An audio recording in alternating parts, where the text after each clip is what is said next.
With blood still dripping from his gunshot wound, Clara Blackwood stared at the infamous outlaw collapsed in her barn and made the most dangerous decision of her life. I need a husband, and you need shelter. Marry me, and the law will never find you.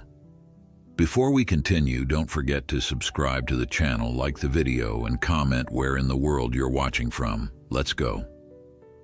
Clara Blackwood never imagined her 30th birthday would find her digging a bullet out of a stranger's shoulder on her kitchen table. The Montana winter howled outside her cabin windows, snow piling against the porch in drifts that would keep most travelers away for days. Not that many came this far out anymore. 5 years since her father's passing had left her alone to run Blackwood Ranch. 5 years of fighting the elements, fending off land grabbers, and proving that a woman could manage 1,500 acres of stubborn cattle country without a man's help. The stranger groaned, his face contorting as she extracted the bloodied slug with her father's fishing pliers. "Almost done," she muttered, dropping the bullet into a tin cup with a metallic ping. She wasn't a doctor, but after patching up ranch hands and livestock alike, Clara knew enough about bullet wounds to recognize this one wasn't fatal if infection didn't set in. His eyes fluttered open, dark as thunderclouds beneath furrowed brows. Recognition dawned slowly, followed by confusion, then wariness. "You," he rasped, voice rough as wagon wheels on gravel. "The woman with the shotgun." "The woman who didn't shoot you when she had the chance," Clara corrected, pressing a whiskey-soaked cloth against his wound. "Though I'm starting to wonder if that was a mistake." He hissed through clenched teeth, but didn't flinch away. "Why didn't you?" Clara considered the question as she threaded a needle, the lamplight catching on its steel point. Why hadn't she shot him when she found him collapsed in her barn, bleeding and half frozen? Any sensible rancher would have, especially with the wanted posters plastering every post office and saloon from here to Missoula. "Jake Reeves," she said instead of answering. $500 reward. Murder, robbery, and horse theft, if the posters are accurate. A muscle in his jaw twitched. "And yet here I am, alive on your table." For now, she began stitching his wound with the same steady hands that mended saddles and fence lines.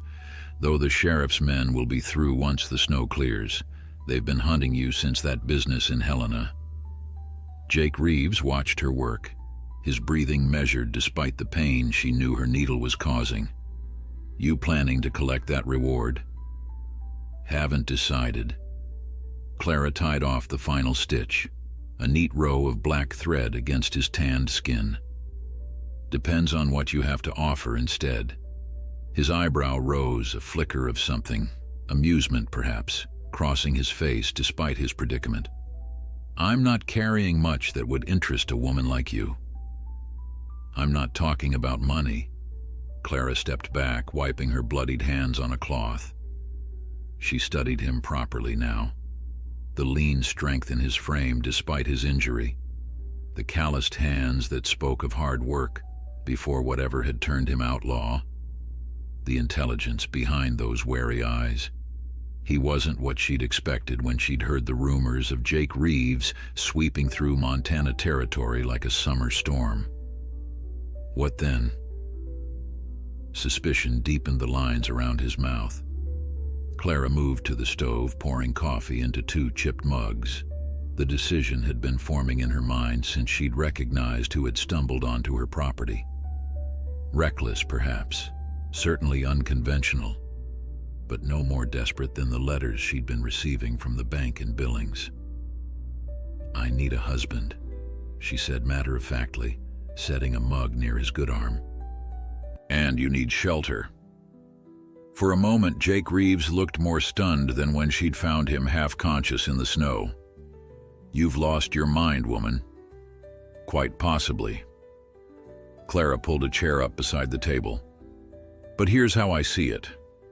The Sweetwater Banking Company is looking for any excuse to foreclose on this ranch. They don't believe a woman can run it alone, and truthfully, these past winters have been hard. I need a man's name on the deed to make them back off. And I'm your choice? Disbelief colored his voice.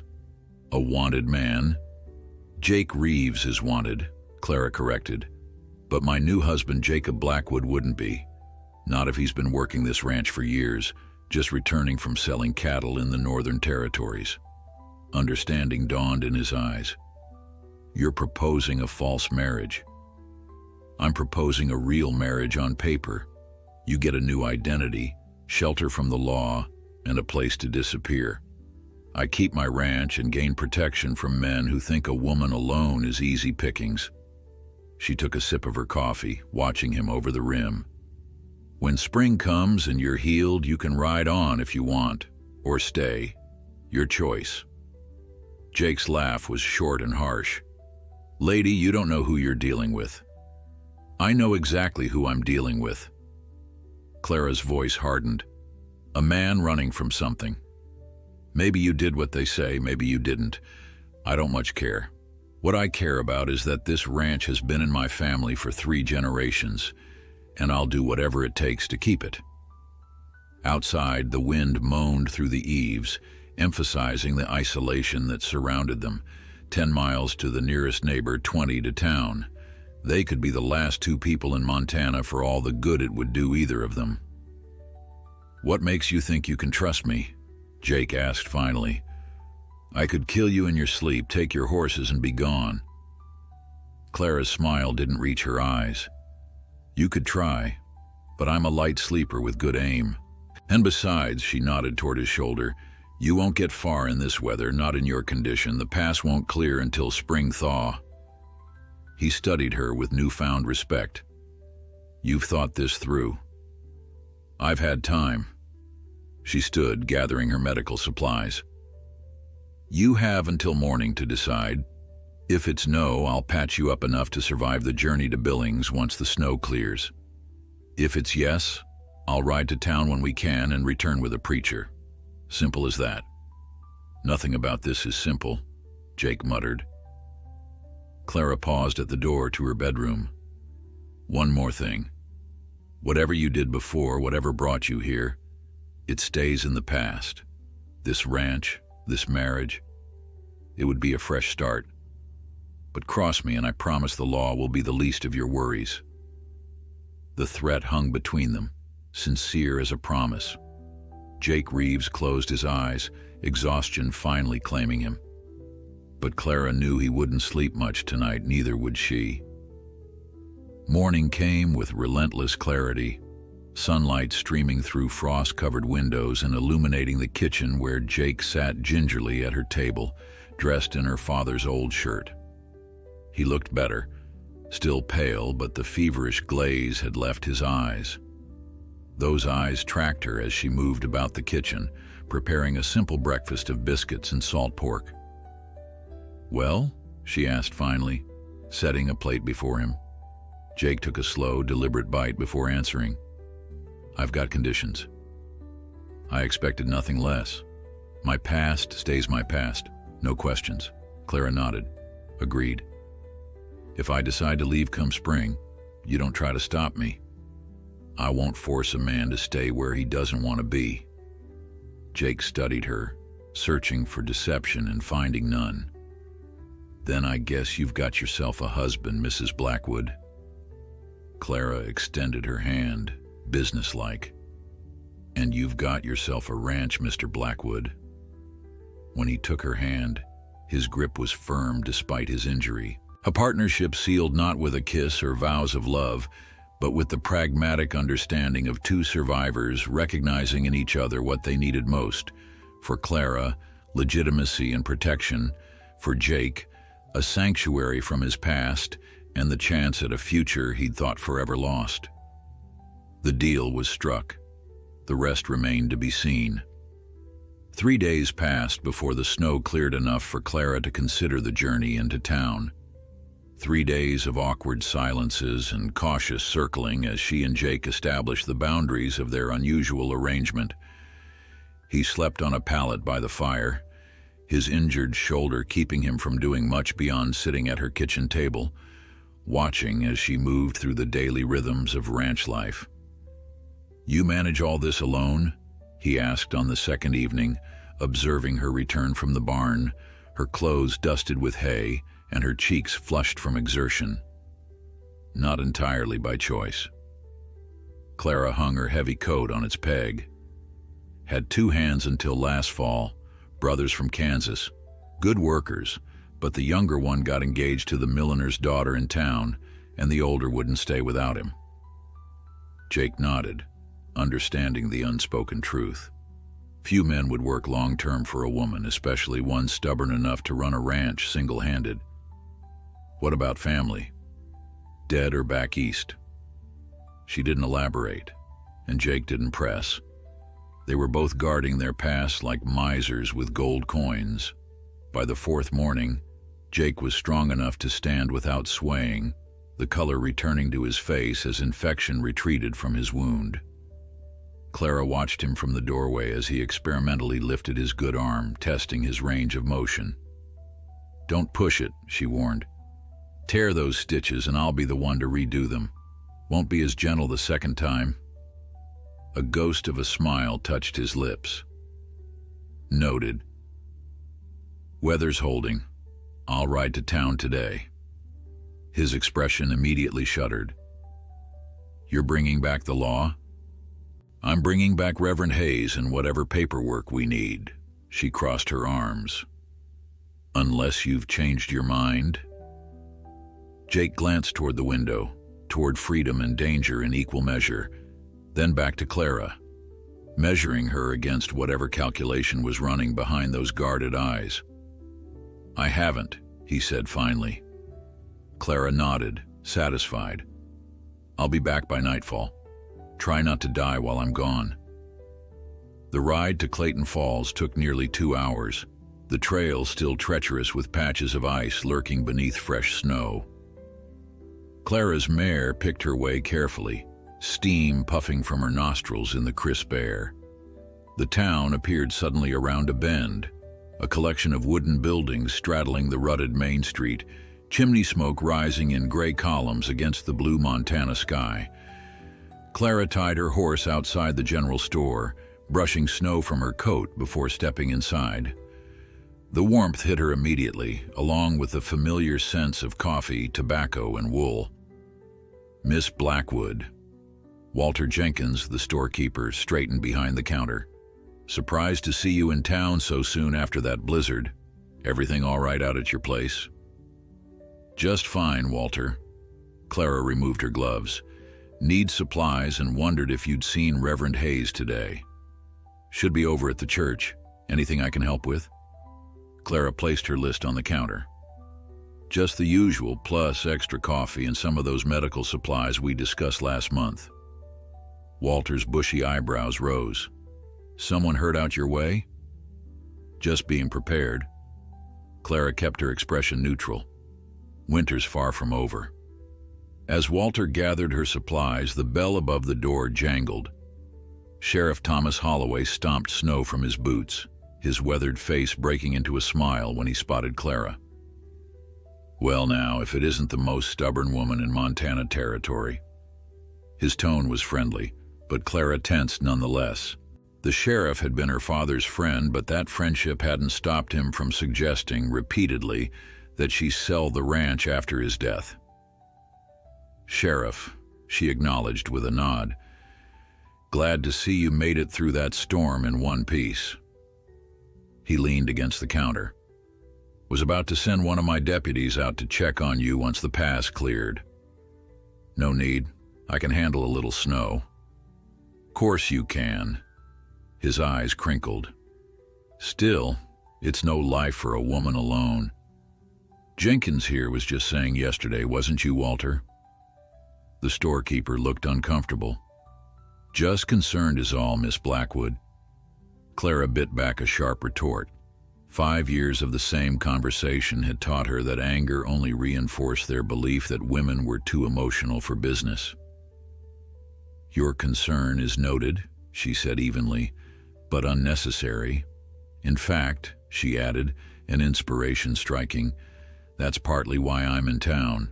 I need to see Reverend Hayes about a marriage." The stunned silence that followed was almost worth the complications her impulsive announcement would cause. Marriage? Sheriff Holloway recovered first. You never mentioned a suitor. Didn't realize my personal affairs required announcement, Sheriff. Clara smiled thinly. Who's the lucky man? Walter asked, clearly burning with curiosity that would spread through town faster than spring flooding. Clara held her ground. Jacob Blackwood, my foreman this past year. He's been up north handling cattle sales. Blackwood? The sheriff frowned. A relation? Distant cousin from my mother's side, Clara improvised. Came west looking for work after the war. We've been corresponding about making things official for some time. The lie fell easily from her lips, more detailed than she'd planned with Jake.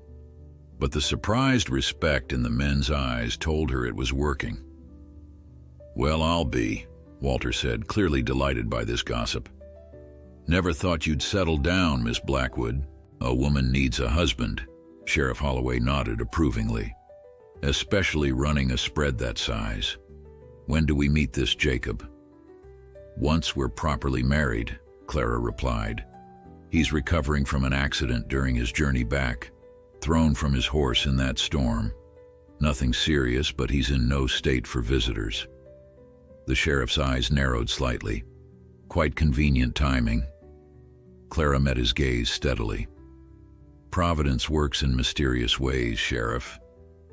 After completing her errands and enduring what felt like an interrogation from Reverend Hayes, who nevertheless agreed to ride out to the ranch the following day, Clara secured her supplies and headed back, her mind racing with the implications of what she'd set in motion. Night was falling as she approached the ranch, the windows of her cabin glowing with lamplight. For a moment, she reined in her horse, studying the sight. From a distance, it looked like any other homestead. Warm, welcoming, a man waiting inside.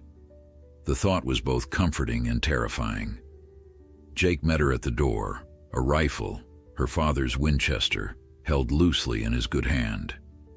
Expecting trouble? She asked, brushing past him with an armload of supplies. Always. He set the rifle aside. How did it go? Clara unpacked methodically. Reverend Hayes will be here tomorrow afternoon. We'll be married by supper time. Jake absorbed this with a nod. Anyone suspicious? Sheriff Holloway has questions, but nothing we can't manage. She paused, hands stilling on a package of coffee. I had to embellish our story. You're now Jacob Blackwood, my distant cousin from my mother's side who came west after the war and has been working as my foreman for a year. Keeping it in the family? His mouth quirked in what might have been amusement. It explains the shared name, and cousin marriages aren't uncommon out here. Jake leaned against the doorframe, studying her with those penetrating eyes. You seem to have thought of everything. Not everything. Clara met his gaze directly, but enough to buy us time. The silence that settled between them was charged with unspoken questions. Tomorrow they would be bound together legally, two strangers yoked by necessity rather than affection. Clara wondered, not for the first time, if she was making a terrible mistake. I made supper, Jake said suddenly, gesturing toward the stove where a pot simmered. Nothing fancy, just beans and some of that salt pork. The unexpected gesture caught Clara off guard. You didn't have to do that. Figure if I'm to be convincing as a husband, I should at least be useful around the place. He shrugged, then winced as the movement pulled at his stitches. Besides, I was getting restless just sitting. Clara felt something soften inside her. Not trust, not yet, but perhaps the beginning of understanding. They were both survivors, adapting to circumstances beyond their control. Thank you, she said simply, and was rewarded with a brief, genuine smile that transformed his face. They ate in companionable silence, the coming day's ceremony hanging between them like a storm cloud on the horizon, necessary but potentially devastating. The Reverend Hayes arrived precisely at 3 o'clock the following afternoon, his ancient mare trudging through the snow with the same dogged determination as her master. Clara watched from the window as he dismounted, straightening his black coat before retrieving his Bible from the saddlebag. "He's here," she said, turning to Jake. Her soon-to-be husband stood by the fireplace, clean-shaven and dressed in her father's Sunday clothes. The shirt hung loosely on his leaner frame, but with his dark hair combed back and his face no longer shadowed by pain, he looked almost respectable, almost trustworthy. "Remember," she said, "you've been working as my foreman for a year. We've been corresponding about marriage these past few months while you were up north selling cattle." Jake nodded. "Distant cousin from your mother's side. Came west after the war. Been sweet on you since I arrived, but too respectful to push until recently." Clara blinked, surprised by the embellishment. "I didn't mention that last part." A hint of that rare smile touched his lips. "No decent man would marry his employer without a touch of sentiment involved. Makes it more believable." Before she could respond, a knock sounded at the door. Clara smoothed her best dress, a modest navy blue with lace at the collar that she'd last worn to a funeral in Clayton Falls, and went to answer it. "Reverend Hayes," she greeted, stepping aside to let him enter. "Thank you for coming all this way." The Reverend, a thin man with perpetually ink-stained fingers and earnest eyes, stomped snow from his boots. "Miss Blackwood, the Lord's work knows no distance." His gaze moved past her to Jake, assessing the stranger with keen interest. "And this must be the bridegroom." Jake stepped forward, extending his good hand. "Jacob Blackwood, sir. It's an honor to meet you." Clara held her breath as the two men shook hands, watching for any sign that the Reverend recognized Jake from wanted posters or rumors, but Hayes merely nodded, apparently finding nothing suspicious in the man before him. "I must admit," Hayes said, removing his coat, "your request came as quite a surprise, Miss Blackwood. Many in town had begun to think you'd never marry." "The right circumstances hadn't presented themselves," Clara replied carefully. "And now they have." The Reverend smiled benevolently. "Love often arrives when we least expect it." Jake moved to stand beside Clara, his hand coming to rest lightly at the small of her back, a familiar gesture that startled her with its intimacy. "Clara's been patient with me," he said, his voice warm with an affection that sounded remarkably genuine. "Took me too long to realize what was right in front of me." The performance was convincing enough to bring a flush to Clara's cheeks that had nothing to do with the cabin's warmth. She'd expected him to be taciturn, sullen even, enduring the ceremony as a necessary evil. This charming, attentive persona was unexpected and unsettling. "Well," Reverend Hayes said, clearly pleased by what he perceived as bashful love, "shall we proceed with the ceremony? I've brought the necessary documents." They positioned themselves before the fireplace, the dancing flames casting their shadows large against the cabin walls. Clara stood stiffly as the Reverend opened his Bible, acutely aware of Jake beside her, of the deliberate space between their bodies that seemed both too wide and not wide enough. "Dearly beloved," Hayes began, his voice taking on the resonant quality of a man who spent his life addressing congregations, "we are gathered here in the sight of God to join this man and this woman in holy matrimony." The familiar words washed over Clara, strange and surreal in the context of her own home, her own wedding. This was not how she had imagined this moment. On the rare occasions she had allowed herself to imagine it at all. There should have been family, friends, a white dress perhaps. Not this, a ceremony of convenience with a wanted man whose real name she had known for less than a week. "Marriage," Hayes continued, "is not to be entered into lightly but reverently and soberly." Jake shifted beside her, and Clara wondered if he too felt the weight of these words, the stark contrast between the sanctity the Reverend described and the pragmatic arrangement they were creating. When the time came for vows, Jake turned to face her fully. His eyes, usually so guarded, held hers with unexpected intensity. "I, Jacob, take thee, Clara," he repeated after the Reverend, "to be my wedded wife, to have and to hold from this day forward, for better, for worse, for richer, for poorer, in sickness and in health, to love and to cherish, till death us do part." The words fell from his lips with such conviction that for a moment, Clara almost believed them. Then it was her turn, her own voice steadier than she had expected, as she promised things she never intended to fulfill to a man whose true identity remained a mystery. When Hayes asked for the ring, Clara hesitated. They hadn't discussed this part. "I have something," Jake said, reaching into his pocket. He withdrew a simple gold band that gleamed in the firelight. "It was my mother's," he added quietly. Clara stared at the ring, this unexpected piece of Jake Reeves's past, now being offered as part of their charade.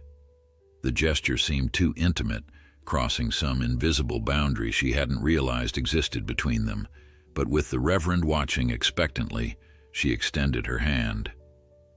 Jake slid the ring onto her finger, his touch lingering longer than necessary.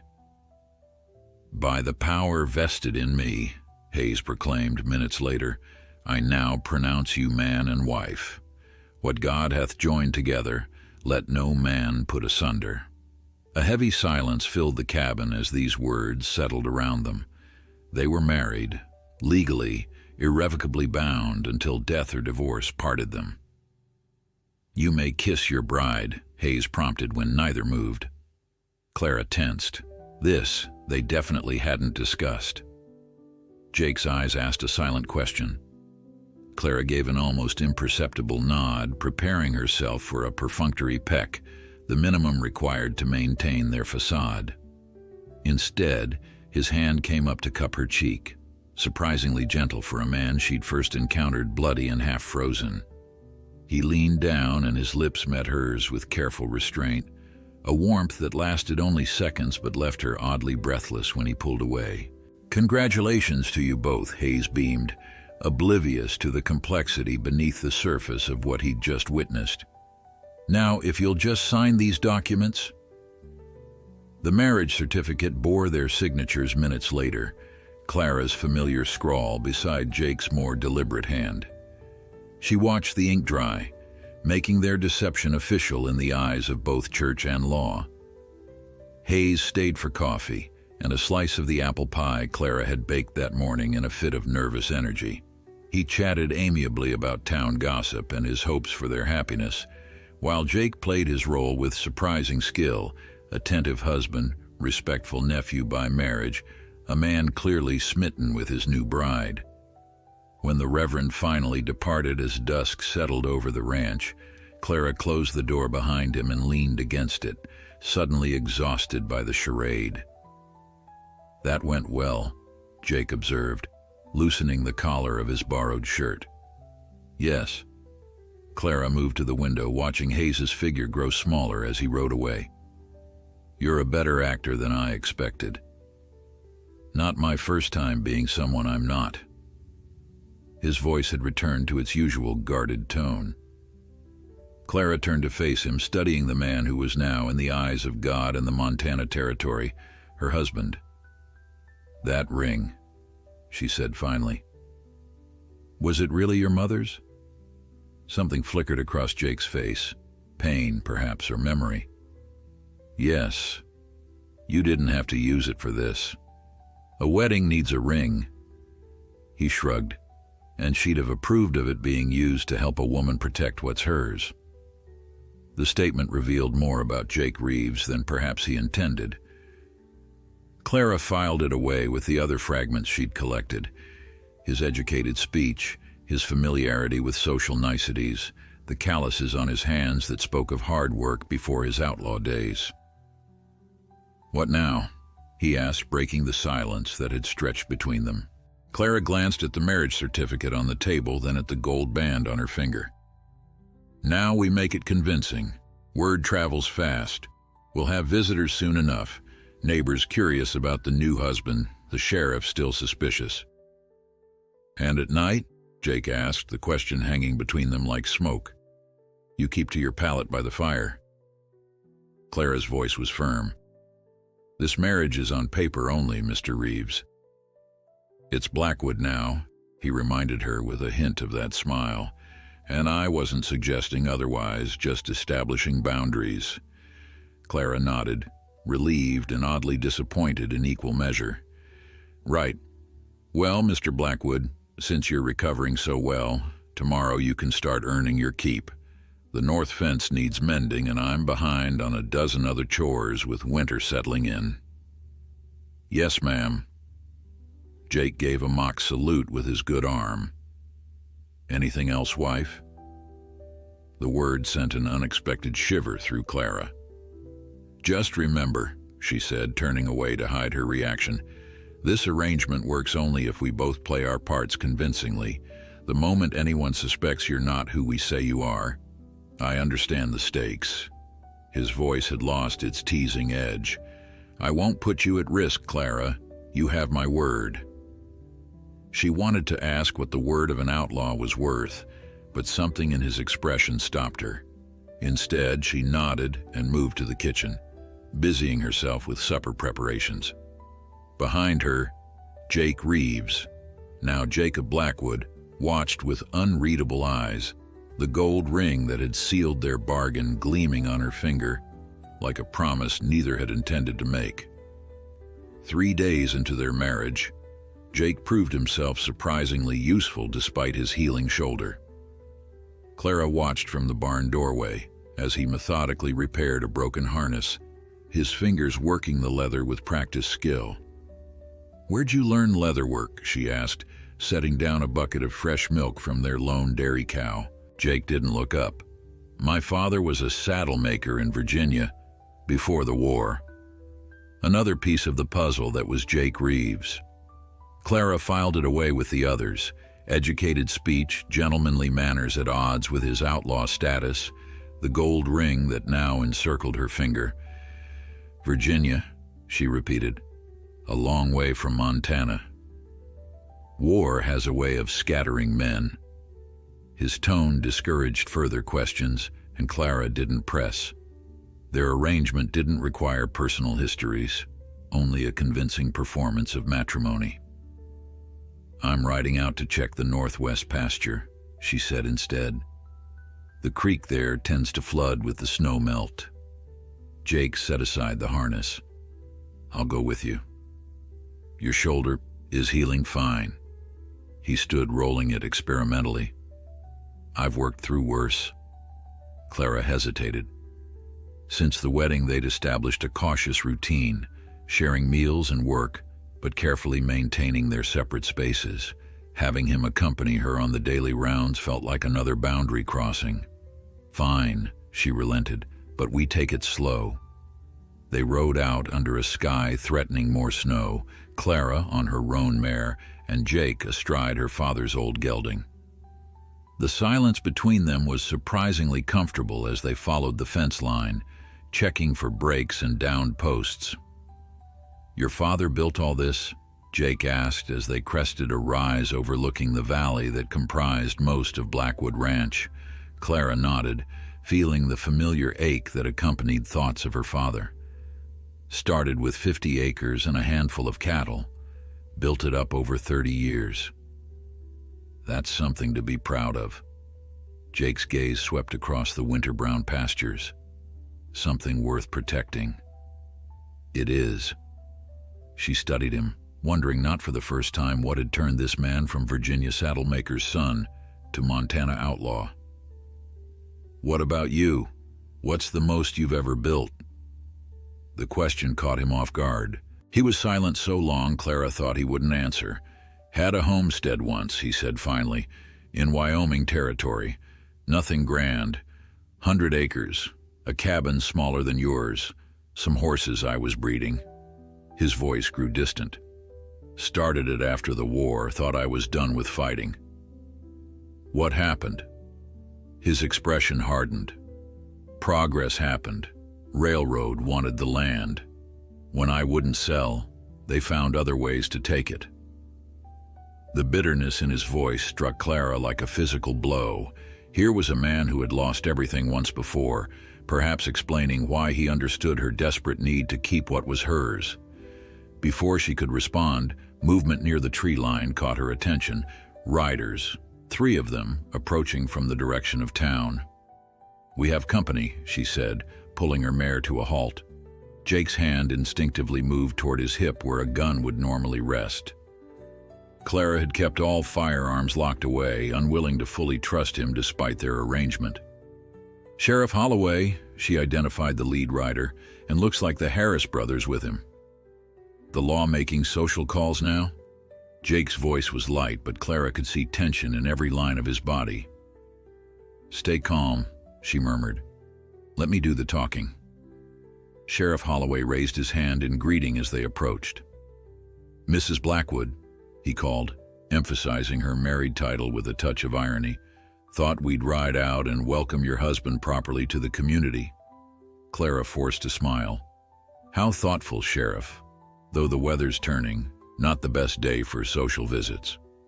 "Won't take but a minute." Holloway's gaze fixed on Jake, assessing.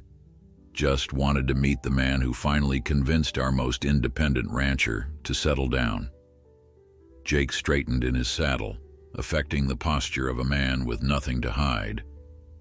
"Jacob Blackwood," he introduced himself, touching the brim of his borrowed hat. "Pleasure to meet you, Sheriff." "Likewise." Holloway's smile didn't reach his eyes. "These are the Harris brothers, Emmett and Samuel, own the spread that borders yours to the east."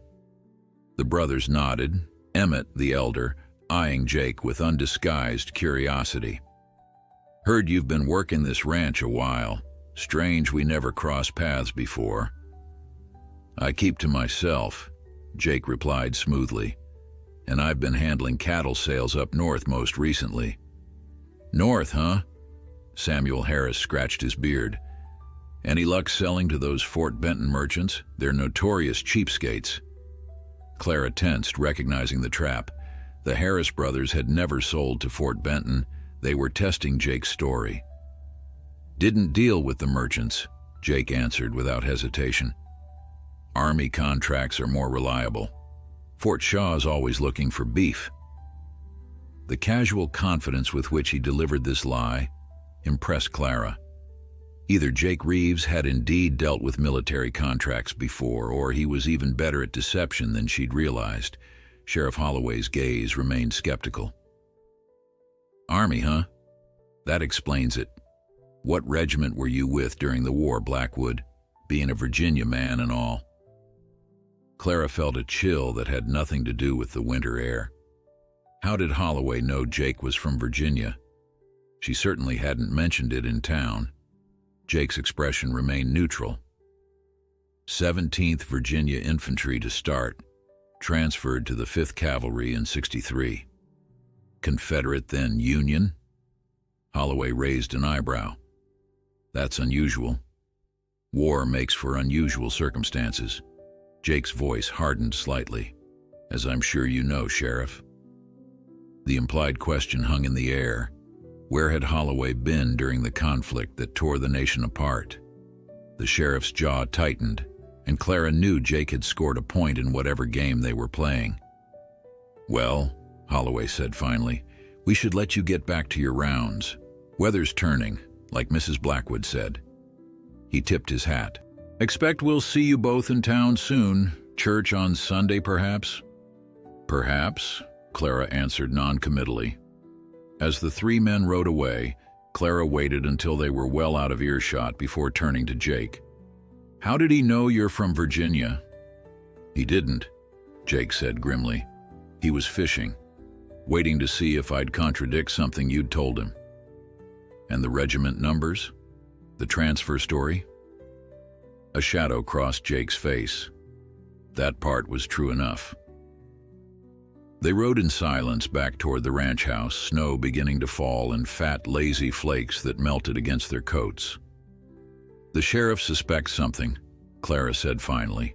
"Those weren't friendly questions." "No," Jake agreed. "He's looking for inconsistencies, and he'll keep looking." "Why? What does it matter to him who I marry?" Jake's laugh was short and humorless. "It matters because you're Frank Blackwood's daughter. Because your father was respected, and Holloway probably feels some obligation to protect you, even from yourself." The observation was surprisingly insightful. Clara had never considered that the sheriff's persistent interference might stem from a misguided sense of duty to her father's memory. "There's something else," Jake added as they approached the barn. "The wanted posters. They don't tell the whole story of why I'm being hunted." Clara dismounted, leading her mare into the shelter of the barn. "What do you mean?" Jake followed, his movements stiff with cold and the pain he tried to hide. "The men I allegedly killed in Helena, they weren't just anyone. One was a railroad man. The other was a territorial judge's nephew." The implications settled like a stone in Clara's stomach. Powerful enemies. The kind who make sure a man doesn't get a fair trial. Jake began unsaddling his horse, his back to her. The kind who might take an interest if the sheriff wires them about a stranger matching my description. Clara leaned against a stall door, suddenly weary. "You think he'll do that?" "I would in his position." Jake turned to face her, his expression grave. "Clara, if they come for me—" "They won't," she interrupted, with more conviction than she felt. "You're Jacob Blackwood now, my husband. This is your home." Something flickered in his eyes at the word home. Longing, perhaps, or memory of the homestead he'd lost in Wyoming. "Get some rest," she said more gently. "I'll finish with the horses." After he left, Clara worked methodically, brushing down the horses and checking their hooves with practiced efficiency. But her mind raced with new worries. Sheriff Holloway's suspicions, Jake's powerful enemies, the fragile foundation of lies upon which their safety now rested. Outside, the snow fell harder, blanketing the world in white. Clara paused at the barn door, watching as the familiar contours of her ranch slowly disappeared beneath winter's cold embrace. A fitting metaphor, she thought, for how quickly everything familiar in her life was changing. Sunday morning arrived with clear skies and Clara's growing certainty that they needed to attend church. After the sheriff's visit, remaining isolated would only feed suspicions. Jake didn't argue when she announced her decision over breakfast, though his jaw tightened visibly. 15, maybe 20 people, she explained, pouring coffee. Questions about our courtship, your background, small talk about cattle prices and weather. "I can handle small talk," Jake said dryly. "Done it before." Clara studied him across the table. This man who continued to surprise her with contradictions, an outlaw with educated speech, a wanted man who fixed harnesses with craftsman's hands. "Who were you before, Jake? Before the posters and the running?" He looked up sharply at the use of his real name. Since the wedding, she'd carefully called him Jacob, even in private, as if the distinction helped maintain necessary boundaries between them. "Does it matter?" he asked. "That man's gone.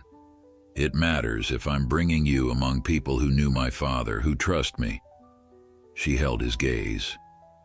"I need to know what kind of man I've married, even if it's just on paper."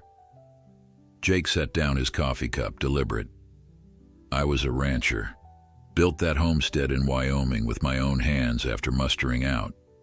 Kept to myself. Broke horses for extra money. Had a reputation for fairness." His voice hardened. "Then Westland Railroad decided my land was needed for their new spur line. Made an offer no sane man would accept. When I refused, accidents started happening. Fires, cattle scattered, warning shots in the night." Clara listened, recognizing the familiar tactics of powerful men accustomed to getting their way. One night, 3 men came, Jake continued. Didn't bother hiding their faces. Said the railroad was tired of waiting, that I had one last chance to sign or they'd burn me out. His eyes grew distant. One of them grabbed a lantern, headed for my barn where I had 6 good breeding mares. I tried to stop him. There was a struggle. His gun went off. You killed him, Clara said quietly. He killed himself with his own damn stupidity, Jake corrected. But his friends saw differently. One was Judge Harmon's nephew from Helena. Next thing I knew, I was wanted for murder with a bounty that kept growing. He looked at her directly. I've done things I'm not proud of since then, Clara. Hard to stay honest when the law has already decided you're guilty. But I never killed anyone who wasn't trying to kill me first. The raw honesty in his voice convinced her more than any elaborate defense could have. Clara nodded slowly. Thank you for telling me. Now you know. He stood, ending the conversation. What time is church? They arrived at Clayton Falls' white-clappered church, just as the bell tolled 11. Clara felt every eye turn toward them as Jake helped her down from the wagon, his hand lingering properly at her waist in the performance they'd practiced. Reverend Hayes beamed at them from the church steps. The Blackwoods, wonderful to see you both. Inside, they endured the curious stares and whispers, accepting congratulations with appropriate modesty. Jake played his role perfectly, the devoted husband, respectful and attentive. When Mrs. Jenkins asked how they'd come to realize their feelings for each other, he spun a tale about a summer thunderstorm, a spooked horse, and Clara's calm bravery that held just enough truth to be convincing. Never seen a woman so steady under pressure, he said, his admiration sounding genuine enough to bring color to Clara's cheeks. Knew right then she was something special. Sheriff Holloway watched from across the room, his expression unreadable. The service passed without incident, but as they prepared to leave, Samuel Harris approached with his wife on his arm. We're hosting a dinner next Saturday, he announced. Nothing fancy, just neighbors getting to know each other. You'll both come, of course. Clara hesitated. A dinner meant extended social interaction, more opportunities for Jake to make a mistake that could expose their deception. We'd be delighted, Jake answered, before she could formulate an excuse. Wouldn't we, dear? She forced a smile. Of course. As they drove home, Clara waited until they were well away from town before rounding on him. Why did you accept that invitation? Because refusing would look suspicious. Jake handled the reins with comfortable expertise. Newly married couple turning down their first social invitation. Might as well hang a sign saying we have something to hide. It's dangerous, she insisted. More people, more questions, more chances for you to slip up. Jake's expression hardened. I've been slipping into new identities since Appomattox, Clara. I know how to become someone else. The statement hung between them, reminder that Jacob Blackwood was just the latest in a series of disguises Jake Reeves had worn. Clara turned away, watching the snow-covered landscape pass. How many names had he used? How many lives abandoned when circumstances turned against him? Besides, he added more gently, people will be watching us closely now, how we act together, whether we seem like a real married couple. We're convincing enough, Clara muttered. We're polite strangers who happen to share a name, Jake corrected. Anyone looking closely would see it. He was right, though Clara was reluctant to admit it. They had mastered basic courtesy, but none of the unconscious intimacy of a genuine marriage, the casual touches, shared glances, silent communications that develop between two people who truly knew each other. What do you suggest? She asked finally. Practice. Jake slowed the horses as they approached the ranch. Small things. ways of standing together, speaking to each other, the kind of familiarity people expect from a couple who've known each other a year. Clara considered his proposal as they pulled up to the barn. It made practical sense, like everything about their arrangement. Yet something in her resisted the idea of further blurring the boundaries between them. "I'll think about it," she said, jumping down from the wagon before he could help her. That night, as a bitter wind rattled the cabin windows, Clara woke to the sound of thrashing. Jake was on his pallet by the dying fire, caught in the grip of some nightmare, his body rigid with remembered terror. "No," he muttered. "Not the barn. Don't—" Clara hesitated at her bedroom door, uncertain whether to intervene. This was not part of their arrangement, this witnessing of private vulnerabilities. Another cry decided her. She crossed to his side, kneeling beside him. "Jake," she called softly, "wake up, you're dreaming." His hand shot out, grabbing her wrist with bruising force before his eyes flew open, wild and unseeing. "It's Clara," she said calmly, though her heart hammered. "You're at Blackwood Ranch. You're safe." Recognition dawned slowly. He released her immediately, shame replacing confusion. "I'm sorry," he rasped. "Did I hurt you?" "No." She rubbed her wrist, already knowing it would bruise. "War dreams?"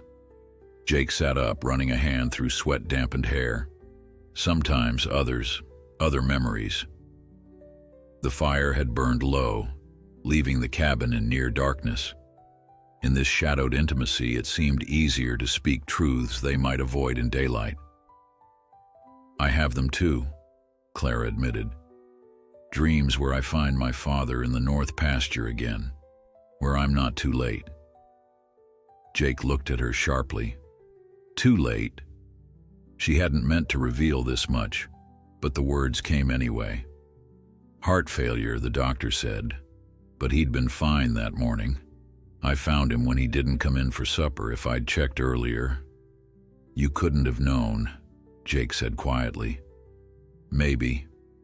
Clara stood, suddenly uncomfortable with her own vulnerability. "Do you want coffee? I won't sleep now anyway." He nodded, and they moved to the kitchen in silence. Clara stoked the stove while Jake lit a lamp, its gentle glow creating a small island of warmth in the dark cabin. "Your father," Jake said as she handed him a steaming cup. "Frank. Tell me about him." The request surprised her. No one had asked about her father in years. Most in Clayton Falls had known him, and strangers rarely showed interest in the dead. "He was stubborn," she said, smiling faintly at the memory. "Believed a person's word was sacred. Taught me to shoot when I was 8, ride when I was 6. Said a rancher needs to be self-sufficient above all else." "Sounds like someone I know," Jake observed. Clara warmed her hands on her mug. "After my mother died, it was just us. He never remarried, though half the widows in the county tried to catch his eye. He raised you well." Jake's voice held genuine admiration. "Not many women could run a place like this alone."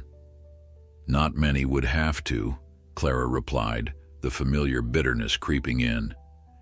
"If I were a son instead of a daughter, no one would question my right to this land." Jake studied her across the table.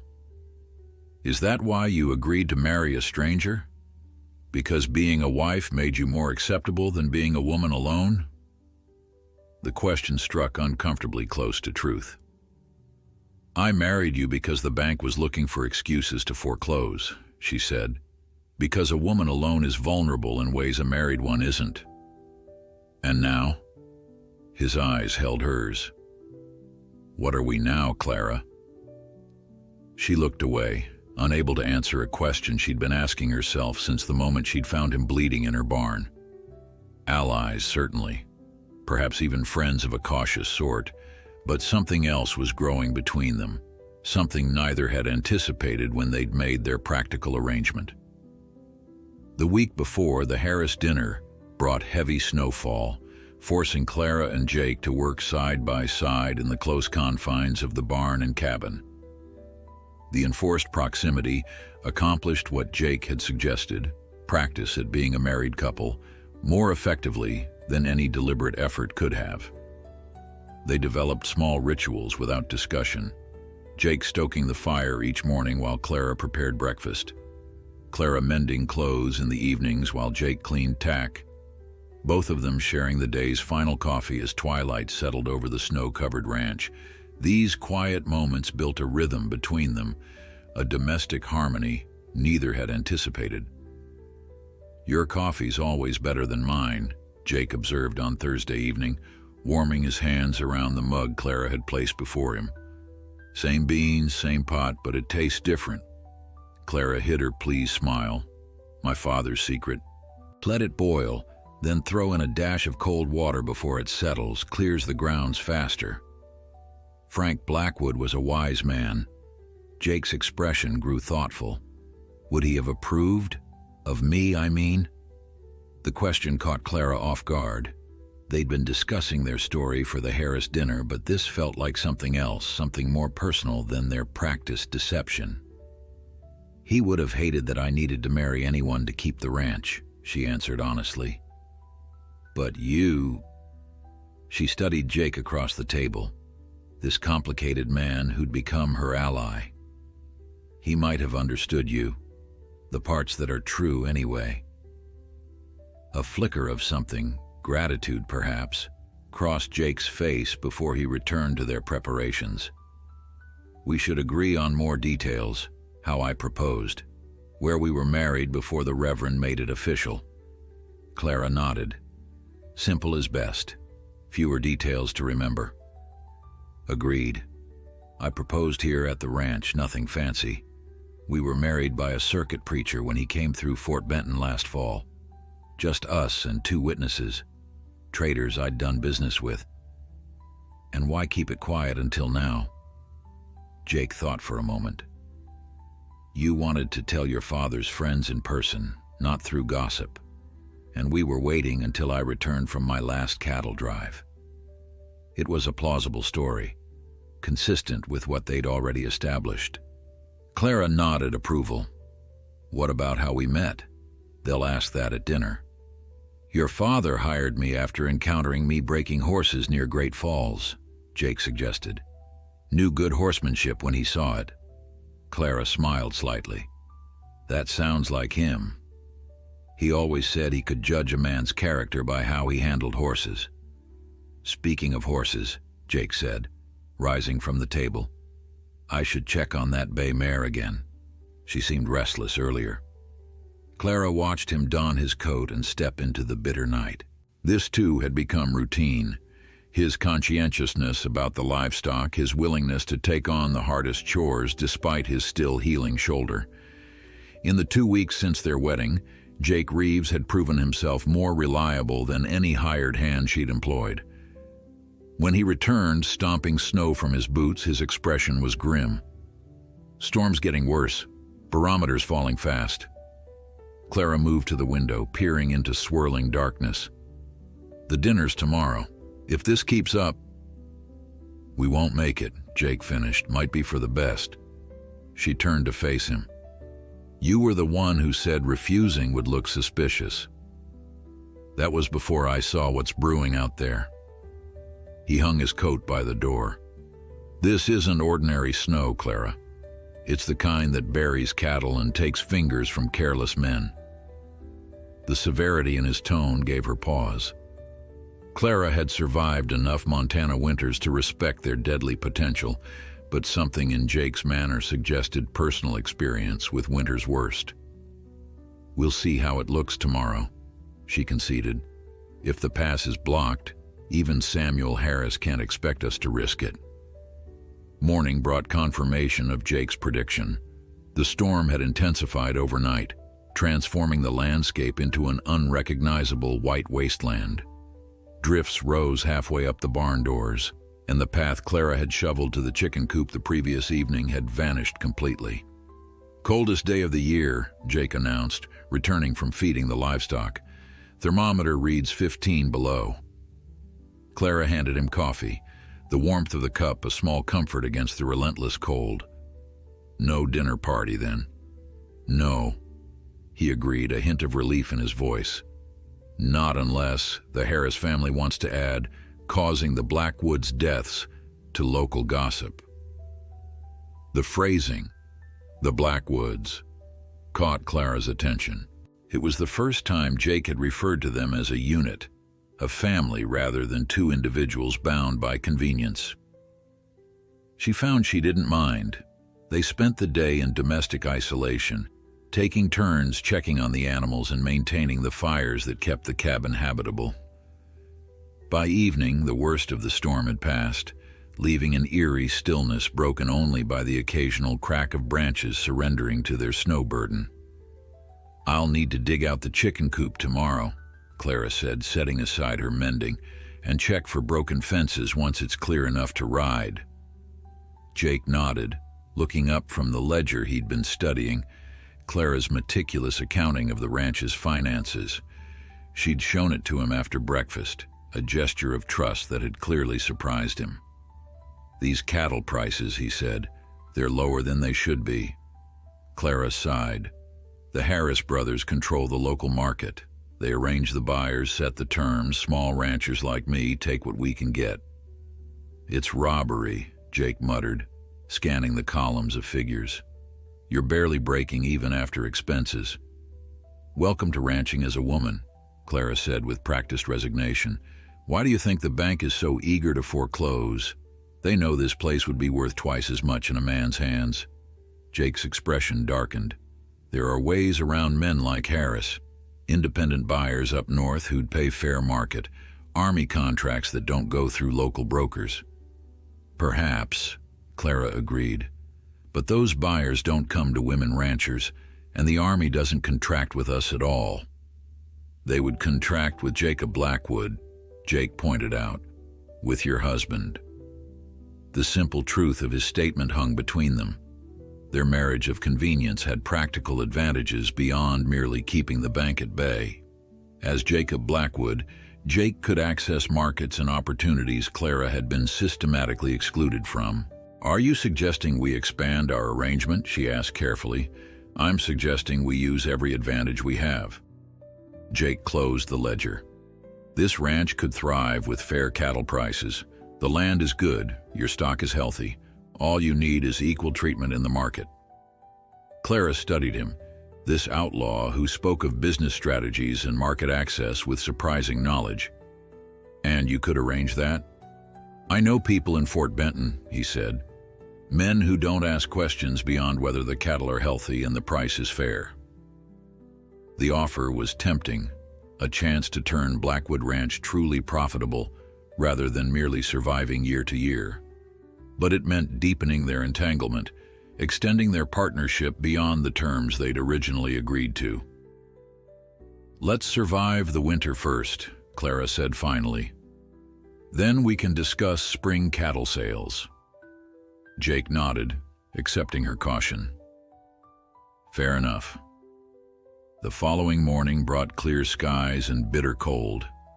Clara woke to the smell of coffee and the sound of Jake moving about the kitchen.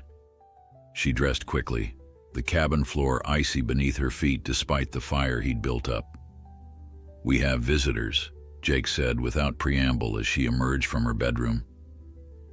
Clara moved to the window, stomach tightening at the sight of 3 riders approaching through the deep snow. Even at a distance, Sheriff Holloway's tall figure was unmistakable. "What does he want now?" she muttered. Jake's face was carefully neutral, but Clara saw his eyes flick toward his coat and the path to the barn where a saddled horse might mean escape. "Don't," she said quietly. "Running now would only confirm whatever suspicions he has." Their eyes met in silent communication, a moment of genuine partnership forged by shared danger. Jake nodded once, decision made. "Then we greet them together," he said, moving to stand beside her at the window. "As the Blackwoods." His hand found hers, warm and solid, fingers intertwining with deliberate intent. Not part of their performance. There was no audience yet, but something else. A promise, perhaps. Clara squeezed back, sealing whatever unspoken pact lay between them. As the Blackwoods, she agreed as Sheriff Holloway and his men drew nearer. Clara opened the door before Sheriff Holloway could knock, Jake a half-step behind her, his presence solid and reassuring at her back. "Sheriff," she greeted, keeping her voice neutral. "What brings you out in this weather?" Holloway stomped snow from his boots, his breath clouding in the bitter air.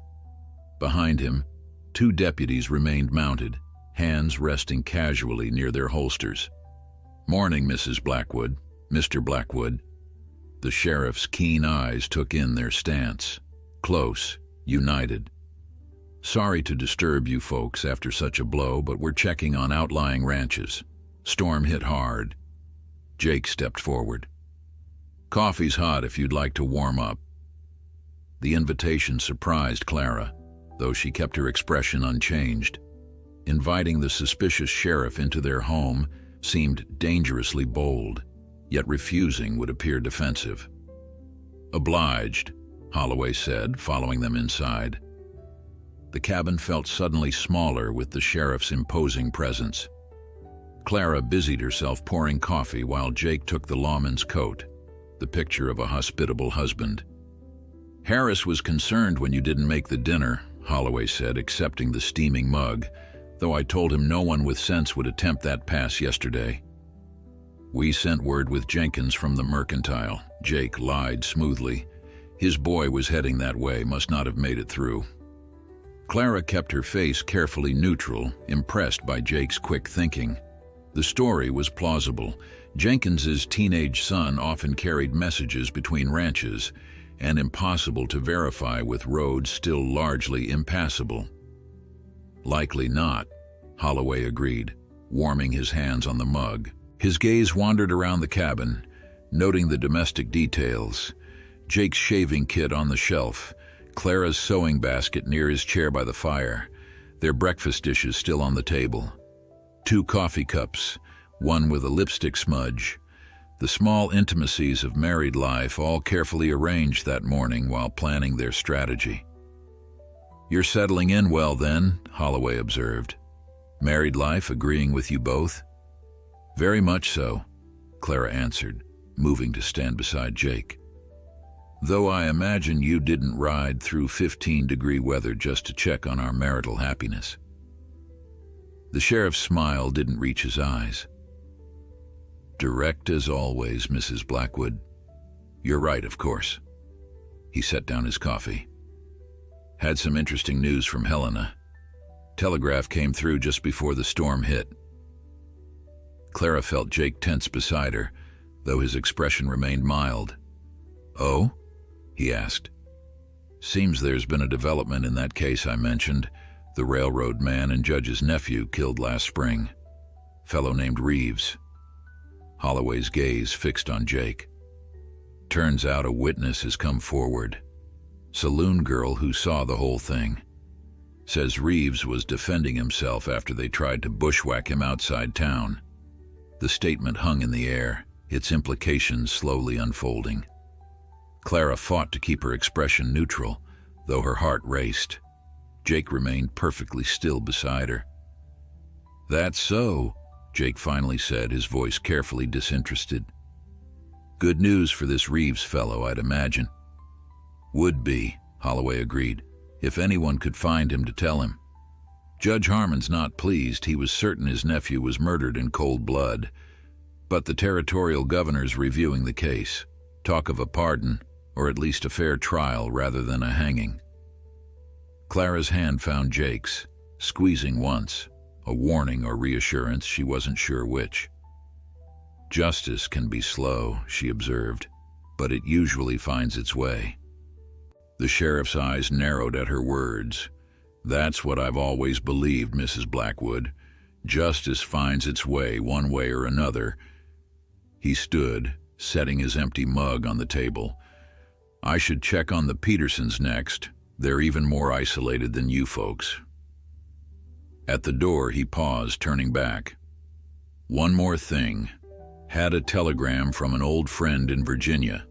Asked him about the 5th Cavalry during the war, that transfer you mentioned, Blackwood. Jake's face remained impassive.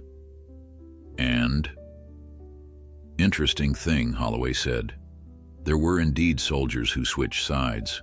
Not common, but it happened, particularly in '63 after Gettysburg changed the tide. He studied Jake's face. My friend mentioned a Lieutenant J.R. Blackwood who did exactly that. Good horseman, skilled with firearms, transferred to the 5th Cavalry after some disagreement with his Confederate commander. The silence stretched between them, taut as a wire. Clara's heart hammered so loudly she was certain the sheriff could hear it. Your friend has an impressive memory, Jake said finally. Holloway nodded. War makes lasting impressions. He touched his hat brim. Mrs. Blackwood, Mr. Blackwood, be safe in this cold. They watched from the doorway as the sheriff and his deputies rode away, waiting until they disappeared into the trees before Clara released the breath she'd been holding. J.R. Blackwood, she asked, turning to Jake. His expression was unreadable. Jacob Reeves Blackwood. My mother's family name. Used it during the war when I enlisted with the Union. Clara stared at him. You actually were in the 5th Cavalry, the Confederate Part 2. 17th Virginia Infantry, then 5th Cavalry after '63. Jake moved to the window, watching the direction the sheriff had gone. Everything I told him was true, just repurposed. Understanding dawned slowly. That's why you've been so convincing. You're not just playing Jacob Blackwood. You were him once. Jake nodded. Easier to remember details that actually happened. After the war, I went back to Jake Reeves, my father's name, but Jacob Blackwood's military records still exist. Clara sank into a chair, processing this revelation. The sheriff knows, she said. That's why he came, to tell you about the witness, about the possible pardon. He's figured out who you are. Not necessarily, Jake countered. He suspects, but if he knew for certain, he'd have arrested me. This was a warning, maybe. Or a test to see how I'd react. Or an offer, Clara suggested. Information for information. He tells you about the witness, hoping you'll reveal yourself. Jake considered this. Could be. Holloway strikes me as a man who'd rather know the truth than enforce a false justice. What do we do now? Jake sat across from her, his face grave. That depends on what you want, Clara. I could leave tonight, head north toward Canada. Winter travel is dangerous, but possible with proper preparation. You could tell everyone I was called away on business. No one would connect Clara Blackwood to Jake Reeves. The suggestion hit Clara like a physical blow. 2 weeks ago, this would have been her preferred solution. The outlaw gone, her reputation intact, the marriage serving its purpose without further complication. Now the thought of Jake disappearing into the frozen wilderness left her feeling hollow. Or, she asked, hearing the unsteadiness in her own voice. Or we wait, Jake said. See if this witness testimony leads to anything. If the charges are dropped, Jake Reeves could disappear legally, become Jacob Blackwood permanently. He met her eyes directly. If that's what you want. The question beneath his words was clear. Was their arrangement still just about convenience, or had it become something more? Before Clara could answer, pounding at the door startled them both. Jake was on his feet instantly, positioning himself between Clara and the entrance, hand instinctively reaching for a weapon he didn't carry. Clara opened the door to find Emmett Harris's teenage son, Matthew, his horse heaving with exertion behind him. Mrs. Blackwood, he gasped, face red with cold and effort. Pa sent me. Raiders hit the Peterson place last night, burned the barn, stole horses and cattle. Mr. Peterson's been shot. Good Lord, Clara breathed. Is he alive? Barely. Doc's with him now. Matthew looked past her to Jake. Pa says every man who can ride should meet at our place. They're organizing a posse to track the raiders before the trail gets cold. Jake stepped forward. How many raiders? 4 or 5 from the tracks, headed east toward the pass. Matthew shivered violently. Pa says bring guns and supplies for 2 days. Sheriff's deputizing anyone who can shoot straight. Clara exchanged a look with Jake, the implications clear. Joining a posse meant riding with Sheriff Holloway, placing Jake in close proximity to the very man who suspected his true identity. Refusing would raise questions no newly arrived husband could easily answer. Tell your father I'll be there within the hour, Jake said, decision made. After Matthew galloped away, Clara closed the door against the bitter cold. You can't go, she said. It's too dangerous. Not going would be more suspicious, Jake countered. What kind of man doesn't help his neighbors against raiders? A man with a price on his head, Clara snapped. Holloway will be watching your every move. Then I'll give him nothing to see but Jacob Blackwood, concerned neighbor and capable horseman. Jake moved toward the back room where they kept the rifles. Besides, these raiders hit the Petersons hard. They could come here next. Clara knew he was right. Ranch raids weren't uncommon in winter when food grew scarce and desperate men grew bold. The Blackwood Ranch, isolated and supposedly run by a woman alone, would make a tempting target. I'm coming with you, she said suddenly. Jake turned, surprise evident on his face. Clara, I'm a better shot than half the men in Clayton Falls, she interrupted. And I know this country better than you do. If you're going, we're going together. They stared at each other, another silent battle of wills. Finally, Jake nodded, a reluctant smile touching his lips. The Blackwoods ride together then, he said, and Clara felt something warm unfurl in her chest at the simple declaration. The Harris Ranch bustled with activity when Clara and Jake arrived. A dozen men checked weapons and supplies while Emmett Harris distributed ammunition from his porch. Sheriff Holloway stood at the center, unfolding a rough map across his saddle. Conversations quieted as Clara dismounted beside Jake, her rifle slung across her back. The men's expressions ranged from surprise to disapproval, though none voiced objections aloud. Clara had expected this. A woman joining a posse violated every frontier convention, regardless of her shooting abilities. Mrs. Blackwood, Samuel Harris approached, his tone carefully neutral. We appreciate your husband joining us, but this isn't work for... My wife knows this terrain better than most, Jake interrupted, his hand settling protectively at Clara's back. And she can outshoot half the men here. We ride together. Sheriff Holloway looked up from his map, eyes moving between them with that calculating gaze Clara was coming to dread. The Blackwoods are right, he said finally. We need every capable rider. And I've seen Mrs. Blackwood shoot at the fall festival. Wouldn't mind her covering my flank. The matter settled. They joined the group around Holloway's map. Clara noticed Jake kept a careful distance from the sheriff, positioning himself among the ranchers rather than near the lawmen. Raiders hit here, Holloway indicated the Peterson place. Took 12 head of cattle, 4 horses, and whatever supplies they could carry. Tracks lead east toward Henderson Pass. They won't cross in this weather, Clara observed. Pass is drifted 6 feet deep after that storm. Which means they're holed up somewhere between, Emmett Harris agreed. My guess is Devil's Backbone. Plenty of caves, good sight lines, perfect place to wait out pursuit. Jake studied the map. How many men? 5. From the tracks, Holloway replied. All mounted, moving fast, but weighted down with stolen goods.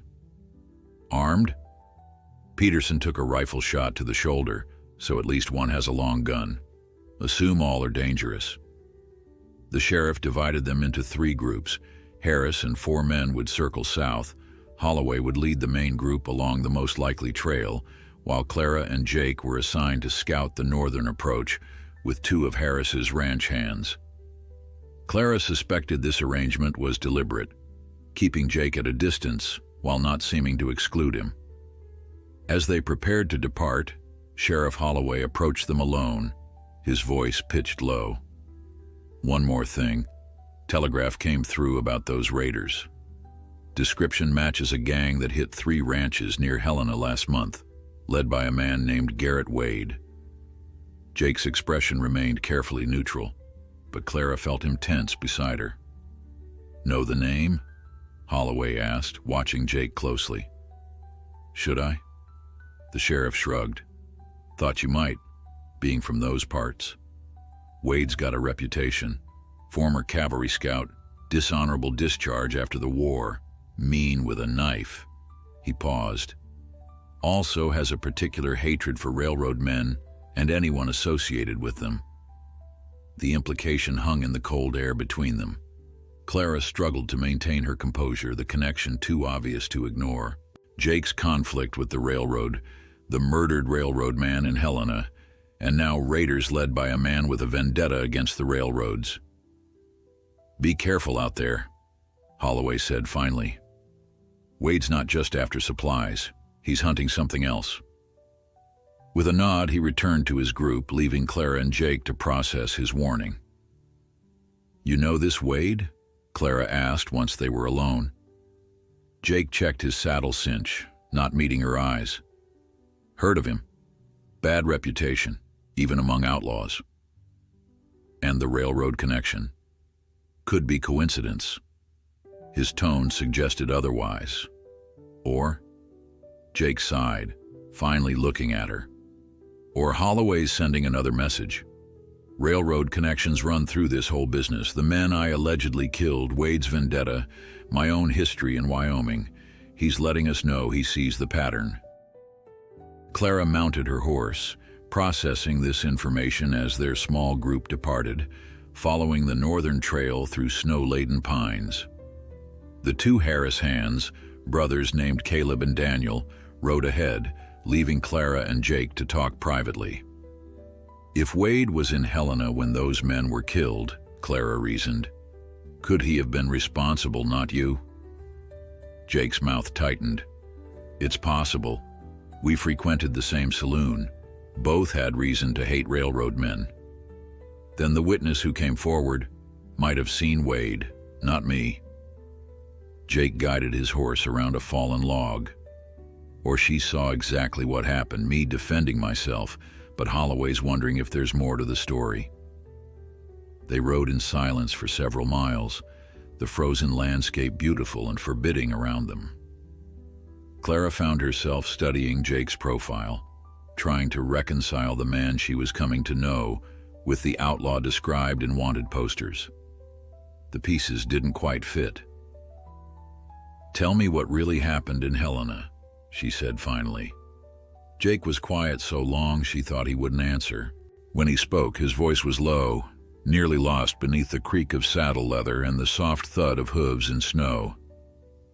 "I was drinking, keeping to myself. 2 men came in, railroad company badges. One recognized me from Wyoming. He'd been part of the group that tried to burn me out." Jake's eyes remained fixed on the trail ahead. "They followed me when I left. Ambush in the alley. I defended myself, but there were witnesses who only saw the end. Me standing over 2 dead men, knife in hand. And you ran. What choice did I have? One was Judge Harmon's nephew. No one would believe my side against a territorial judge's family." Clara absorbed this, finding she believed him completely. The story aligned with everything she'd learned about Jake. A man pushed to violence only when defending what was his. "If Wade was there that night," she said, "he might have seen everything. Maybe that's why Holloway mentioned him. He suspects Wade could clear your name." "Or implicate me further," Jake countered. "Wade's not the type to help anyone without profit." Caleb Harris signaled from ahead, and they urged their mounts forward to where the brothers had stopped at a ridge overlooking a narrow valley. "Smoke," Daniel pointed to a thin gray line rising from a stand of pines near the base of Devil's Backbone. "Someone's camped down there." Jake studied the terrain through Clara's field glasses. 5 horses. Cattle penned in that rock formation. Has to be them. "We should report back," Caleb suggested. Wait for the others. Raiders might move on, Clara said. We need to know their strength, their positions. Jake nodded. I'll go closer, see what we're dealing with. Not alone, Clara stated firmly. They left the Harris brothers to watch the horses and set out on foot, moving silently through the dense pines. Snow made the going difficult but provided welcome cover as they approached the raiders' camp. From their vantage point behind a fallen pine, they counted 4 men moving around the camp. Large, rough-looking men with the hardened expressions of those who lived outside society's bounds. Where's the 5th? Clara whispered. Jake scanned the area, unease evident in his posture. Not sure. Keep your eyes open. They watched as the men butchered one of the stolen cattle, their movements efficient and practiced. Clara studied their weapons, rifles propped against trees, pistols holstered at their hips. Taking them by surprise might be their only advantage. Wade's not among them, Jake murmured. How can you tell? Wade has a scar across his left cheek. None of these men match that description. The realization hit them simultaneously. If Wade wasn't in the camp and 5 men had been tracked from the Peterson ranch, then the 5th man was unaccounted for, possibly nearby, possibly aware of the posse's approach. We need to get back, Jake whispered, beginning to ease away from their position. The sound of a pistol hammer cocking froze them both. Well, came a voice from behind, deep and amused. What have we here? Scouts for that posse, I reckon. Clara turned slowly to face a tall man with a jagged scar bisecting his left cheek, his revolver aimed steadily at Jake's head. Jake Reeves, the man said, recognition and delight mingling in his voice. Now ain't this a pleasant surprise? Last I heard you were wanted for killing 2 men in Helena. Men I had plans for myself. Jake moved slightly, positioning himself between Clara and Wade's gun. Hello, Garrett. Still preying on isolated ranches, I see. Wade's grin was wolf-like. Still hiding behind women, I see. His gaze shifted to Clara, cold and appraising. Though I must say, your taste has improved since that saloon girl in Helena. Clara's blood ran cold at the casual confirmation of Jake's story. Wade had been there that night in Helena, had witnessed whatever truly happened. Stand up, Wade ordered. Both of you move toward the camp. My men will be delighted to have company. His smile widened. Especially such pretty company. Wade marched them into the raiders' camp, gun pressed against Jake's back. The 4 men looked up from their tasks, surprise quickly giving way to leering grins when they spotted Clara. Found us some company, Wade announced, and an old friend from Helena. A burly man with a matted beard stepped forward. That the fella from the wanted posters, the one who killed Judge Harmon's nephew? The very same, Wade confirmed. Though he didn't actually kill him, did you, Reeves? Just took the blame.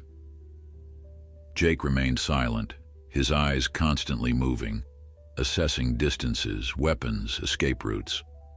Clara recognized the tactical thinking of a man accustomed to dangerous situations. Tie them up, Wade ordered. Woman first. Make it tight.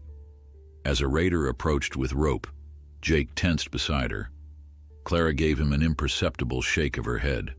4 armed men plus Wade, the odds were impossible. Better to wait. Watch for an opportunity. The rope bit into her wrists as the raider bound them behind her back, his hands lingering longer than necessary. Jake's jaw clenched, but he submitted to the same treatment, his eyes never leaving Clara's face. Wade settled on a fallen log, regarding them with casual menace. So, Reeves, playing house with a pretty rancher, quite a step up from your Wyoming shack. What do you want, Garrett? Jake's voice was steady, giving nothing away. Just enjoying the irony. Wade gestured with his pistol. You running from a murder I committed, me finding you playing husband to a woman clearly above your station. He glanced at Clara. Does she know who you really are? What you've done? I know enough, Clara answered before Jake could speak. I know he's a better man than you'll ever be. Wade's laugh was ugly. Spirited, I like that. He leaned forward. Did he tell you about Helena? About how he let me walk away after I slit that railroad man's throat? How he stood there holding the bloody knife when the law arrived? Clara kept her expression neutral, though her mind raced. This matched Jake's account, but added a crucial detail. He'd been holding the murder weapon when witnesses arrived. No wonder they'd assumed his guilt. Weren't personal, Wade continued, clearly enjoying his captive audience. Railroad men came looking for Reeves, recognized him from some trouble in Wyoming. I was there to settle my own score with the same company, different branch, same thieves. He shrugged. Saw my opportunity when they followed him out. Quick knife work, and suddenly Jake Reeves is the most wanted man in the territory. And you let me take the blame, Jake said, his voice dangerously quiet. Business, not personal, Wade repeated. Besides, you ran instead of explaining. Made it easy. With Judge Harmon's nephew dead? Jake's laugh was bitter. There was no explaining that would have mattered. A sudden movement in the trees behind Wade caught Clara's attention. A flash of color, quickly gone. The Harris brothers must have seen their capture and gone for help. She needed to keep Wade talking. Buy time. So you're admitting to murder, she said, drawing Wade's focus. In front of witnesses. Wade's scarred face twisted in amusement. Witnesses who'll be dead before that posse arrives. He gestured to one of his men. Check the perimeter. Their horses must be nearby, which means others aren't far behind. As the raider moved to obey, Jake shifted slightly, testing his bonds. Clara felt her own rope, tight but not expertly tied, if she could work her hands enough. What's your plan, Garrett? Jake asked. Kill us, then what? The whole territory's after you now. Head north, Wade replied easily. Canada's always welcoming to men with initiative. Might winter there, come back in spring when this is blown over. He studied Jake with mock sympathy. You should have done the same instead of playing house with... A rifle shot cracked through the clearing, sending Wade's men diving for cover. The bullet splintered the log inches from Wade's leg. Instinctively, he rolled behind a tree, cursing. Posse! Someone shouted. More shots followed. Precise, controlled fire from multiple positions. In the chaos, Clara felt Jake press against her back, his fingers working at her bindings. Can you reach the knife in my boot? He whispered. Clara twisted, her fingers scrabbling until they closed around the handle of a small blade concealed in Jake's boot top. She worked it free and began sawing at his ropes. The gunfire intensified, clearly coming from the surrounding forest. Sheriff Holloway had positioned his men well, creating the impression of a larger force.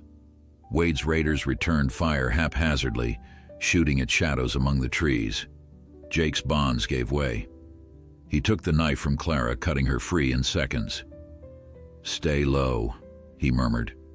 Head for those rocks when I create a distraction. I'm not leaving you, she hissed.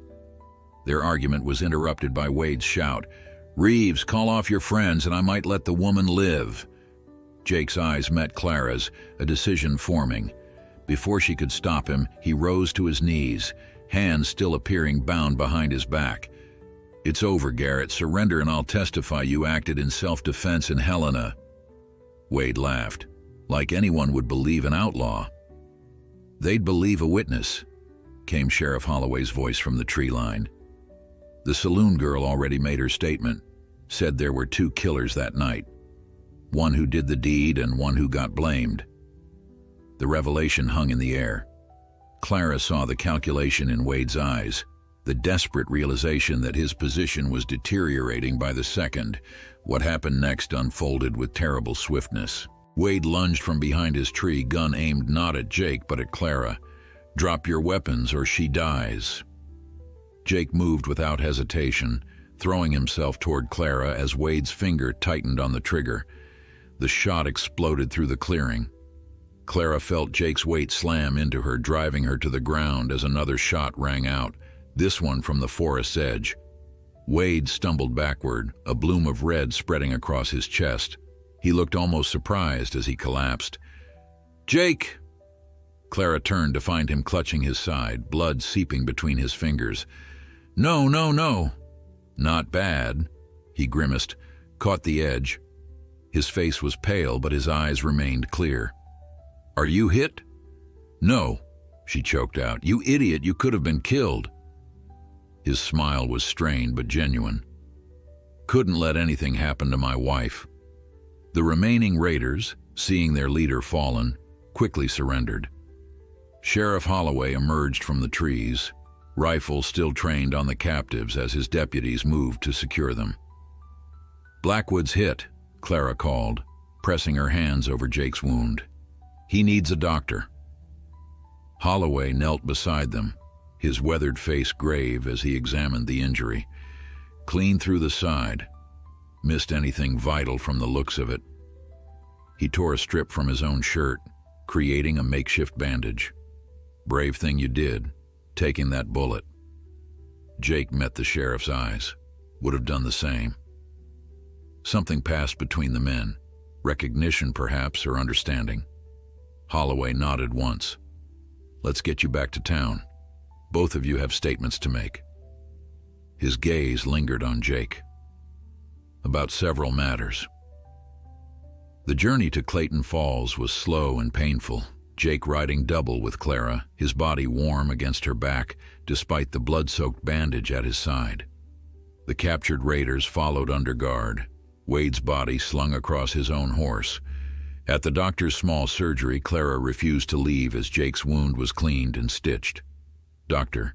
Morris worked efficiently, his experienced hands gentle despite his gruff manner. "Lucky man," he commented, cutting the final suture.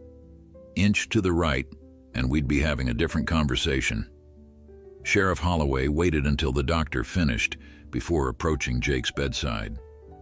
"Wade's men are singing like birds," he said without preamble, confirming everything about Helena. "Seems they were mighty afraid of their boss, but not so loyal now he's dead." Clara held Jake's hand, feeling the tension in his grip. "What happens now?" Holloway removed his hat, turning it in his hands, a gesture Clara had never seen from the typically confident lawman. "That's complicated. Officially, Jake Reeves is still wanted for murder. Territorial governor hasn't issued that pardon yet." He looked directly at Jake. "But Jacob Blackwood is a respected rancher, married to Frank's daughter, man who took a bullet saving his wife from raiders." The implication was clear. Holloway was offering a choice, perhaps the only one he could offer within the bounds of his duty. "Telegraph lines are down from the storm," he continued. "Probably be days before I can send any reports about today's events. By then, who knows, that pardon might come through." Jake's eyes held the sheriff's. "And if it doesn't?" Holloway replaced his hat. "Then I'd say a man might want to consider which life he values more, his past or his future." He nodded to Clara. "Mrs. Blackwood, I'll stop by tomorrow to check on your husband." After he left, silence filled the small room. Clara still held Jake's hand, afraid to let go, afraid of what might happen if she did. "He knows," Jake said finally. "Yes," Clara agreed. "And he's giving you a chance." "Giving us a chance," Jake corrected, his fingers tightening around hers. "The question is, do you want it?" Clara's throat tightened at Jake's question. In the small doctor's office, with the scent of antiseptic hanging in the air and Jake's blood still drying on her hands, pretenses seemed pointless. "When I found you in my barn," she said carefully, "I saw you as means to an end, a solution to my problems." Her fingers tightened around his. "But you took a bullet for me today. That's not part of our arrangement." "No," Jake agreed, his voice rough with pain and something deeper. "It wasn't. You could have died." Would have been worth it. His gaze held hers, unflinching. Some things are worth dying for, Clara. The simple truth of his words struck her with physical force. This man, this outlaw she'd married for convenience, had been willing to sacrifice his life for hers without hesitation. No calculation, no weighing of advantages, just instinct and something else she was afraid to name. "You didn't answer my question," he said softly. Clara took a shaky breath. "Yes, I want it. Whatever future we can build, I want it." The smile that spread across Jake's face transformed him, erasing the lines of pain and wariness that had marked him since the day they met. He lifted her hand to his lips, pressing a kiss to her knuckles where his mother's ring encircled her finger. "Then we'll find a way," he promised. Dr. Morris returned with fresh bandages, ordering Clara home to rest while Jake remained under observation overnight. She reluctantly agreed, knowing there was work waiting at the ranch, animals to feed, fires to maintain. "I'll be back tomorrow," she told Jake, lingering at the door. "I know." His certainty warmed her more than any fire could. The ride home was solitary and cold, giving Clara time to process the day's revelations. Wade's confession, Jake's innocence, the sheriff's oblique offer of a fresh start. It felt as though the world had shifted beneath her feet, transforming her practical arrangement into something she'd never dared hope for, a chance at genuine happiness. The ranch stood quiet under the winter stars, exactly as they'd left it that morning, yet Clara felt different crossing the threshold, seeing the cabin through new eyes. Jake's coffee cup still sat on the table where he'd left it. His coat hung beside hers on the peg by the door. Small signs of shared life that had accumulated naturally over their weeks together. She tended the animals, banked the fires, and finally allowed exhaustion to claim her, falling asleep in her clothes atop the quilt on her bed. Morning brought Sheriff Holloway to her door, his expression grave, but not unkind. "Mrs. Blackwood," he greeted her. "May I come in?" Clara stepped aside, apprehension tightening her chest. "How is Jake?" "Recovering well, according to the doctor." Holloway removed his hat, turning it in his hands, that same uncharacteristic gesture she'd noticed yesterday. "I've come about official business." She gestured for him to sit at the kitchen table, pouring coffee with hands that betrayed only a slight tremor. "What kind of official business?" "Received a telegram this morning. Lines must have been repaired sooner than expected." Holloway reached into his coat, extracting an official-looking document. This came from the territorial governor's office. Clara's heart raced as she took the paper. "What is it?" "Full pardon for Jake Reeves," Holloway said simply. "Based on new witness testimony and the confession of Garrett Wade's associates, the murder charges have been dropped." Relief washed through her so intensely that Clara had to grip the table's edge. "So Jake is free? Truly free?" "Jake Reeves is a free man," Holloway confirmed. "Though as far as Clayton Falls is concerned, he never existed. Only Jacob Blackwood, who arrived here last year and recently married Frank's daughter." He sipped his coffee, watching her reaction carefully. "Unless you'd prefer the truth to come out." Clara considered the implications. The gossip, the suspicion that might follow if people knew they'd married under false pretenses, the questions about her judgment, her character. "No," she decided. "Jacob Blackwood is my husband. That's all anyone needs to know." Holloway nodded, seemingly satisfied. "I thought you might see it that way." He finished his coffee and stood. "I'll bring your husband home this afternoon if that suits you." "Thank you, Sheriff," Clara said, walking him to the door. "For everything." He paused on the threshold. "Your father was a good man, Clara. Helped me when I first came to Montana, gave me a chance when others wouldn't." His eyes met hers directly. Sometimes a person deserves a second chance, even an outlaw. After he left, Clara moved through the cabin with renewed purpose, preparing for Jake's return. She changed the bed linens, swept the floors, and put together a stew that would be waiting when he arrived. Normal, domestic tasks that suddenly felt significant, the foundation of a shared life they were choosing rather than enduring. True to his word, Sheriff Holloway brought Jake home that afternoon. Clara watched from the porch as the sheriff's wagon approached, her heart lightening at the sight of Jake sitting upright beside him, pale but alert. "Delivery for Mrs. Blackwood," Holloway called as they drew near. One husband, slightly damaged but expected to make a full recovery.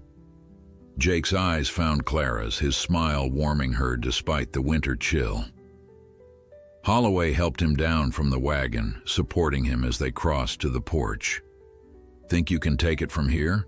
the sheriff asked Clara. "I believe I can," she replied, slipping her arm around Jake's waist as he leaned against her. The familiar weight of him felt right, necessary. Holloway tipped his hat. "Then my work here is done. Don't expect you folks at church for a week or two, given the circumstances." After the sheriff departed, Clara helped Jake inside, settling him in the chair nearest the fire.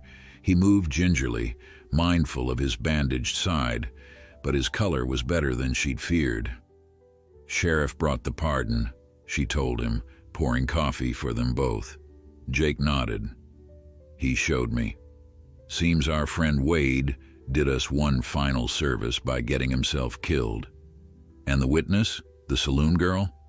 Mary Wilson." Jake accepted the coffee gratefully. "She saw everything that night. Wade attacking those men, me trying to intervene, ending up with a knife when the law arrived. She was scared to come forward with Wade still out there." Clara settled in the chair opposite him. "So it's over. Jake Reeves is officially pardoned. And unofficially dead," Jake added. "According to Holloway, it's better for everyone if Jake Reeves never reaches Clayton Falls, and Jacob Blackwood continues his quiet life as a respectable rancher." His eyes found hers. "If that's still what you want." Clara considered the extraordinary journey that had brought them here, from desperate strangers making a practical arrangement to partners bound by something deeper than legal documents. "What I want," she said carefully, "is my husband. The man who fixes harnesses and makes terrible coffee, who reads cattle markets and takes bullets meant for me." She reached for his hand. "I want the life we're building, Jake. Not because I need a husband or you need shelter, but because we choose each other." Jake's fingers intertwined with hers, the gold band on her hand catching the firelight. "I choose you," he said simply.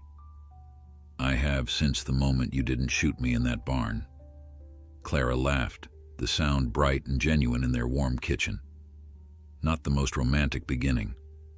"No," Jake agreed, his smile reaching his eyes. "But maybe the most honest one."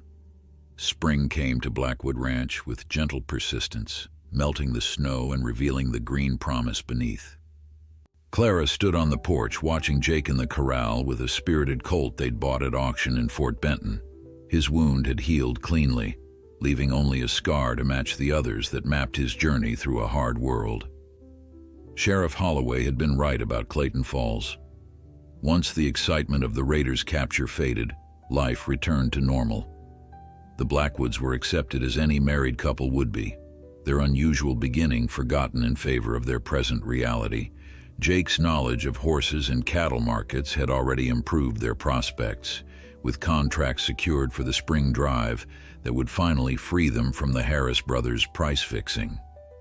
"What are you thinking about?" Jake asked, approaching from the corral, his shirt dampened with honest work.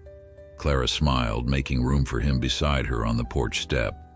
"About how we started, a marriage of necessity. And now?" His shoulder pressed against hers, warm and solid. She leaned into him, feeling the steady beat of his heart. "Now it's a marriage of choice. Every day, I choose you." Jake's arm circled her waist, drawing her closer.